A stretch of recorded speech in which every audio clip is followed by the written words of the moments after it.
Hi friends, welcome back. Hope everyone is doing great.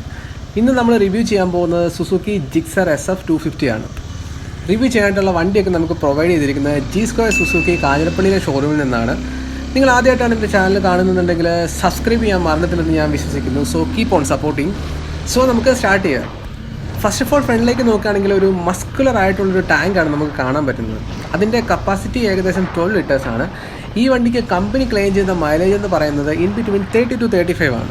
നമുക്കിനി ഈ വണ്ടിയുടെ ഡിസൈനിലേക്ക് നോക്കാം. ക്വാർട്ടർ ലിറ്റർ സെഗ്മെൻറ്റിൽ സുസുക്കി ഒരു ടെംപ്റ്റിംഗ് ആയിട്ടൊരു ഡിസൈനാണ് ഈ വണ്ടിക്ക് കൊടുത്തിരിക്കുന്നത്. അത്യാവശ്യം ഒരു സ്പോർട്ടി ആയിട്ട് തോന്നിയാലും നല്ല കംഫർട്ടബിൾ ആയിട്ട് ഓടിക്കാൻ പറ്റിയൊരു വണ്ടിയാണിത്.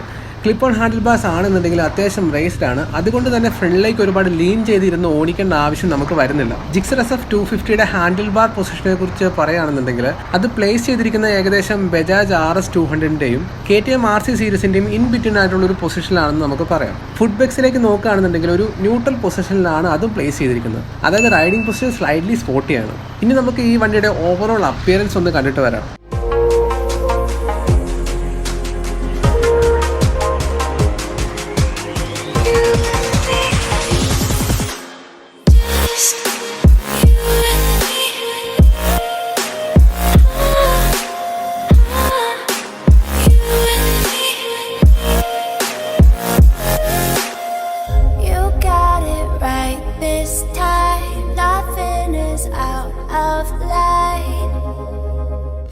സീറ്റ് ഹൈറ്റിനെ കുറിച്ച് പറയുകയാണെന്നുണ്ടെങ്കിൽ 800mm ഗ്രൗണ്ട് ക്ലിയറൻസ് ഏകദേശം 165mm ആണ് ഈ വണ്ടിക്ക് ഉള്ളത്.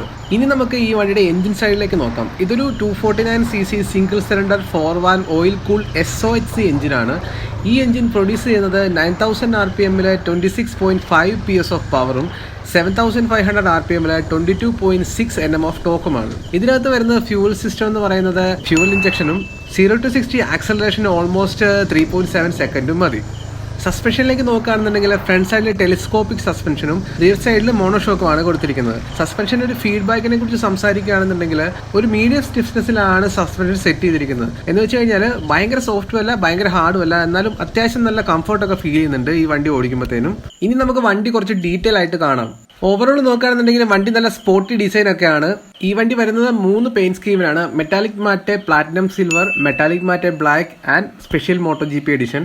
ടെയിലിലേക്ക് നോക്കിക്കഴിഞ്ഞാൽ ടെയിൽ ലാമ്പ് ഫുള്ളി LED ആണ്. ഇൻഡിക്കേറ്റേഴ്സ് ഒക്കെ നോർമൽ സ്റ്റാൻഡേർഡ് ഹാലജൻ ടൈപ്പ് ആണ്. പിന്നെ റിയർ വീലിൽ ഒരു സാരി ഗാർഡും ടയർ ഹാൻഡറും കൂടി പ്ലേസ് ചെയ്തിട്ടുണ്ട്. എക്സോസിന്റെ ഔട്ടർ കവറിൽ ഒരു ക്രോം ഫിനിഷ് ഒക്കെ കൊടുത്തിട്ടുണ്ട്. അത് ഈ വണ്ടിയുടെ ലുക്ക് എൻഹാൻസ് ചെയ്യുന്നുണ്ട്. റിയർ സൈഡിൽ 150, 60, 17 ഇഞ്ച് റേഡിയൽ ടയറും ഫ്രണ്ട് സൈഡിൽ 110, 70, 17 ഇഞ്ച് റേഡിയൽ ടയറും ആണ് കൊടുത്തിരിക്കുന്നത്. ഇതാണ് ഈ വണ്ടിയുടെ ഫ്രണ്ടിൽ നിന്നുള്ളൊരു വ്യൂ. ഫ്രണ്ട് സൈഡിൽ നോക്കുകയാണെന്നുണ്ടെങ്കിൽ ഹെഡ്ലൈറ്റ് ഫുള്ളി LED ആണ്. സസ്പെൻഷന്റെ സൈഡിലേക്ക് നോക്കുകയാണെന്നുണ്ടെങ്കിൽ ഫ്രണ്ടിൽ ടെലിസ്കോപ്പിക് ആണ്. ഫ്രണ്ടിലും റിയറിലും ഡിസ്ക് ബ്രേക്സ് ആണ് വന്നിരിക്കുന്നത് വിത്ത് ഡ്യുവൽ ചാനൽ ABS. ഫ്രണ്ട് ഡിസ്കിന്റെ സൈസ് 300mm ആണ്. മീറ്റർ കൺസോളിനെ കുറിച്ച് പറയുകയാണെന്നുണ്ടെങ്കിൽ ഒരു അപ്ഡേറ്റഡ് ആയിട്ടുള്ള ലേഔട്ടും നെഗറ്റീവ് ഡിസ്പ്ലേ ആണ് ഇതിനകത്ത് സുസുക്കി കൊടുത്തിട്ടുള്ളത്.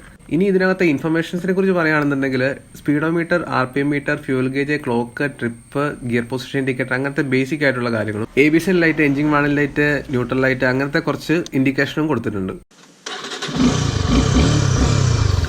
ഇതാണ് ഈ വണ്ടിയുടെ എക്സോസ്റ്റ് നോട്ട്. അത്യാവശ്യം നല്ല ബാസി ആയിട്ടുള്ളൊരു എക്സോസ്റ്റ് നോട്ടാണിത്. ഇനി ഈ വണ്ടിയുടെ ഗിയർ ബോക്സിലേക്ക് നോക്കാം. Gear box 6 സ്പീഡാണ്. അത്യാവശ്യം നല്ല സ്മൂത്ത് ആയിട്ടുള്ള ഗിയർ ബോക്സ് ആണ്. അപ്പ് ഷിഫ്റ്റ് ഒരു കുഴപ്പമില്ല, പക്ഷേ ഡൗൺ ഷിഫ്റ്റിൻ്റെ സമയത്ത് ചെറിയൊരു കട്ടി ഫീൽ ചെയ്തു. ചിലപ്പോൾ ഇത് പുതിയ വണ്ടി ആയതുകൊണ്ടായിരിക്കും അങ്ങനെ. ക്ലച്ച് ആണെന്നുണ്ടെങ്കിലും അത്യാവശ്യം മീഡിയം ലെവൽ ടൈറ്റ്നസ്സേ ഉള്ളൂ. ഇവരുടെ സ്വിച്ച് ഗിയേഴ്സിലേക്ക് നോക്കുകയാണെന്നുണ്ടെങ്കിൽ അത്യാവശ്യം സ്റ്റാൻഡേർഡ് ആയിട്ടുള്ള സ്വിച്ച് ഗിയേഴ്സ് ആണ്. റൈറ്റ് സൈഡിൽ നോക്കുകയാണെന്നുണ്ടെങ്കിൽ engine kill switch, self start. Left സൈഡിലേക്ക് നോക്കുകയാണെന്നുണ്ടെങ്കിൽ high beam, low beam, indicator, horn, പിന്നെ ഒരു പാസിന് സ്വിച്ച് ഉണ്ട്. ഈ വണ്ടിയുടെ മിറർ ആണെങ്കിലും അത്യാവശ്യം നല്ല വൈഡാണ്, നല്ല വിസിബിലിറ്റി ഒക്കെ തരുന്നുണ്ട്. ബാക്കിയുള്ള എല്ലാ കാര്യങ്ങളും കാണാൻ പറ്റുന്നുണ്ട്.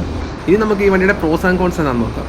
ഫസ്റ്റ് തന്നെ പറയാനുള്ളത് ഇതിൻ്റെ എഞ്ചിൻ എന്ന് പറയുന്നത് അത്യാവശ്യം നല്ല റിഫൈൻഡ് ആയിട്ടുള്ളൊരു എഞ്ചിനാണ്. 6th ഗിയറിലെ ഏറ്റവും ലോവസ്റ്റ് സ്പീഡായ 45 km/h തൊട്ട് ഏകദേശം ഒരു 110, 120 km/h വരെ ഉള്ളൊരു സ്പീഡ് വരെ നമുക്ക് നല്ല കംഫർട്ടബിൾ ആയിട്ട് ക്രൂസ് ചെയ്യാൻ പറ്റുന്ന ഒരു വണ്ടിയാണിത്. രണ്ടാമതായിട്ട് പറയാനുള്ളത് ഇതിനകത്ത് ഇൻട്രൊഡ്യൂസ് ചെയ്തിരിക്കുന്ന സുസുക്കിയുടെ പുതിയ ഓയിൽ കൂളിംഗ് സിസ്റ്റമാണ്. ഇത്രയും നേരം ഓടിച്ചൊരു എക്സ്പീരിയൻസ് വെച്ച് പറയുകയാണെന്നുണ്ടെങ്കിൽ കാലിൻ്റെ ഭാഗത്തേക്കോ അല്ലെന്നുണ്ടെങ്കിൽ നമുക്ക് ഫീൽ ചെയ്യുന്ന തരത്തിൽ ഒരുപാട് ഹീറ്റ് ഒന്നും എഞ്ചിൻ്റെ ഭാഗത്തുനിന്നും നമുക്ക് കിട്ടുന്നില്ല. അത്യാവശ്യം കംഫർട്ടബിൾ ആയിട്ടുള്ള രീതിയിലാണ് ഇതിൻ്റെ ഹീറ്റ് മാനേജ്മെന്റ് ഒക്കെ ചെയ്തിരിക്കുന്നത്. ലാസ്റ്റായിട്ട് എനിക്ക് പറയാനുള്ളത് ഈ വണ്ടിയുടെ ഒരു റൈഡ് കംഫർട്ടിനെ കുറിച്ചാണ്. ഈ ഒരു സ്പോർട്ടി ലുക്കിൽ അത്യാവശ്യം നല്ല രീതിയിൽ റൈഡിങ് കംഫർട്ട് തരുന്നുണ്ട് എന്നുള്ളത് ഈ വണ്ടിയുടെ ഒരു പോസിറ്റീവായിട്ടാണ് എനിക്ക് തോന്നിയിട്ടുള്ളത്. കാരണം നമുക്ക് അത്യാവശ്യം ഡെയിലി കമ്മ്യൂട്ടറായിട്ട് വേണമെന്നുണ്ടെങ്കിലും കൊണ്ടു നടക്കാൻ പറ്റിയൊരു വണ്ടിയാണിത്. അതുമാത്രമല്ല അത്യാവശ്യം നല്ല രീതിയിൽ ഈ വണ്ടി കോൺട്ര ചെയ്യാനും പറ്റുന്നതാണ്. ഇനി ഈ വണ്ടിയിൽ എനിക്ക് തോന്നിയ കുറച്ച് നെഗറ്റീവായിട്ടുള്ള കാര്യങ്ങൾ ഞാൻ പറയാം. ഫസ്റ്റ് തന്നെ ഇതിൽ കൊടുത്തിരിക്കുന്ന വിൻസ്ക്രീൻ എന്ന് പറയുന്നത് ഒട്ടും പർപ്പസ്ഫുൾ അല്ല. കാരണം നല്ല രീതിയിൽ വിൻഡ് ബ്ലാസ്റ്റ് അടിക്കുന്നുണ്ട്. ഇപ്പം നോർമൽ സ്പീഡിൽ പോവുകയാണെന്നുണ്ടെങ്കിലും നമുക്ക് നല്ല രീതിയിൽ വിൻഡ് ബ്ലാസ്റ്റ് കിട്ടുന്നുണ്ട്. വേറെ കാര്യങ്ങൾ തോന്നിയത് എന്താണെന്ന് വെച്ച് കഴിഞ്ഞാൽ ഇതിൻ്റെ ബ്രേക്ക് ഫീൽ എന്ന് പറയുന്നത് എനിക്ക് ഭയങ്കര ഇമ്പ്രസീവായിട്ടൊന്നും തോന്നിയില്ല. ഡ്യുവൽ ചാനൽ ABS ഒക്കെ വരുന്നുണ്ട്, എന്നാലും ആ ഒരു ലാക്ക് ഓഫ് ബൈറ്റ് എനിക്ക് ഫീൽ ചെയ്തു. ഫ്യൂൾ ടാങ്ക് കപ്പാസിറ്റി എന്ന് പറയുന്നത് 12 ലിറ്റേഴ്സ് ആണ് ഇതിൽ പ്രൊവൈഡ് ചെയ്തിരിക്കുന്നത്. പക്ഷേ അത് ഇത്തിരി കുറഞ്ഞു പോയെന്നാണ് എൻ്റെ ഒരു അഭിപ്രായം. ഈ ഒരു സെഗ്മെൻറ്റിൽ വെച്ച് നോക്കുകയാണെന്നുണ്ടെങ്കിൽ ഈ വണ്ടിക്കാണ് ഏറ്റവും ലോ ഫ്യൂൾ ടാങ്ക് കപ്പാസിറ്റി. ഈ വണ്ടിയിലുള്ള വൈബ്രേഷൻസിനെ കുറിച്ച് സംസാരിക്കുകയാണെന്നുണ്ടെങ്കിൽ ഏകദേശം ഒരു 5500-6000 RPM ഒക്കെ കഴിഞ്ഞ് കഴിയുമ്പോഴത്തേനും ചെറിയ രീതിയിൽ ഹാൻഡിൽ ബാറിലും ടാങ്കിൻ്റെ ഭാഗത്തുമായിട്ട് ചെറിയ രീതിയിൽ വൈബ്രേഷൻസ് വരുന്നുണ്ട്. എന്ന് വെച്ചാൽ ഭയങ്കര ബോധർ ചെയ്യേണ്ട വൈബ്രേഷൻസ് ഒന്നുമല്ല, നോർമൽ ഒരു വണ്ടിക്കകത്ത് കാണാൻ പറ്റുന്ന രീതിക്കുള്ള വൈബ്രേഷനാണ് ഇതിലും കാണുന്നത്. ഈ വണ്ടി ആർക്കൊക്കെ റെക്കമെൻഡ് ചെയ്യാമെന്ന് ഒരു ക്വസ്റ്റ്യൻ വന്നു കഴിഞ്ഞാൽ എനിക്ക് പറയാനുള്ളത് ഭയങ്കര അഗ്രസീവായിട്ടുള്ളൊരു വണ്ടി വേണ്ട, എന്നാലൊരു 250cc വണ്ടി വേണം നിങ്ങൾക്ക്. അങ്ങനെയാണെന്നുണ്ടെങ്കിൽ നിങ്ങൾ ഈ വണ്ടി ജസ്റ്റ് ഒന്ന് ടെസ്റ്റ് ഡ്രൈവ് നോക്കുക. ഇതിൻ്റെ പ്രൈസും ഡീറ്റെയിലൊക്കെ ഞാൻ താഴെ കൊടുത്തേക്കാം. ഇത്രയൊക്കെയാണ് ഇന്നത്തെ വീഡിയോയിലുള്ളത്. നിങ്ങൾക്ക് ഇഷ്ടമായെങ്കിൽ തീർച്ചയായിട്ടും ലൈക്ക് ചെയ്യുക, ഷെയർ ചെയ്യുക, സബ്സ്ക്രൈബ് ചെയ്യുക.